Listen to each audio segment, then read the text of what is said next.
Welcome to PM Prime News.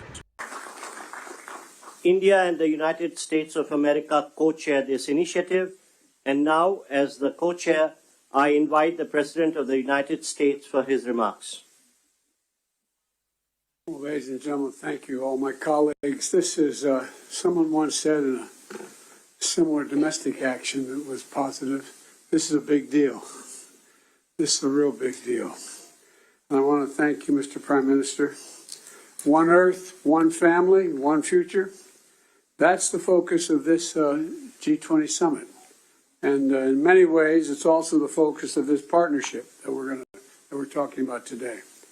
Building sustainable, resilient infrastructure, making quality infrastructure investments, and creating a better future. A future that presents greater opportunity, dignity, and prosperity for everyone. Last year, we came together as one to commit to this vision. And this afternoon, I want to highlight the key ways in which the United States and our partners are working to make this a reality. Economic corridors. You're going to hear that phrase more than once, I expect, over the next decade. Economic corridors. As we work to address infrastructure gaps across low and middle-income countries, we need to maximize the impacts of our investments. That's why a few months ago I announced that the United States will work with our partners to invest in economic corridors. In practice, it means we're focusing on regional infrastructure projects that deliver results across multiple countries and in multiple sectors. And today I'm proud to announce that we've finalized a historic agreement for a new India, Middle East, Europe economic corridor. As a key part of this corridor, we're going to invest in ships and rail that extends from India all the way to Europe, connected by the UAE, Saudi Arabia, Jordan, and Israel. Bridging ports across two continents, unlocking endless opportunities, including making it far easier to trade, export clean energy, expand access to reliable, clean electricity, lay cables that will connect communities and secure a stable internet, contributing to a more stable, more prosperous, and integrated Middle East. And I want to thank the sponsors, and I particularly want to thank Prime Minister Modi and the Crown Prince of Saudi Arabia, Mohammed bin Salman, and President von der Leyen and the European Commissions.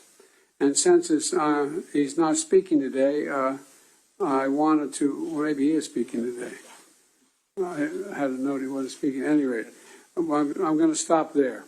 In the sub-Saharan Africa, we're working in a private-public partnership as well to invest in a trans-African corridor.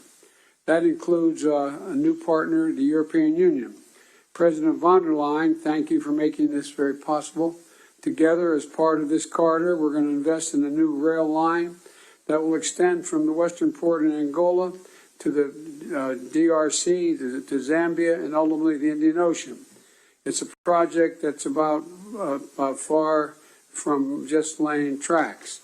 It's about creating jobs, increasing trade, strengthening supply chains, boosting connectivity, laying foundations that will strengthen commerce and food security for people across multiple countries. This is a game-changing regional investment, and both of these are huge steps forward. But they're far from the only ones. We're continuing to make big investments in infrastructure around the world. That includes a solar energy site, an insulin manufacturing facility, and electricity project right here in India.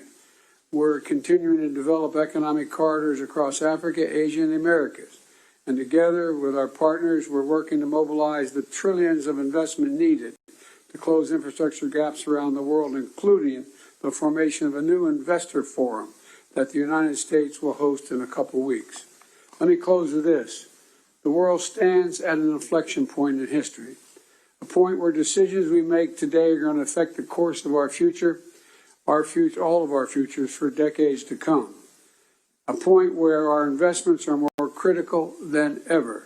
So together, let's continue to work as one to seize this moment in history and maximize our collective investments. To find new partners, to unlock new capital. Because when we invest in low and middle income countries, all countries benefit. When we invest in emerging economies, all economies benefit. And when we invest in the future of people anywhere, people everywhere benefit. So I want to thank you again for being here. I look forward to working with all of you, and I'm going to turn it back to the Prime Minister. Thank you.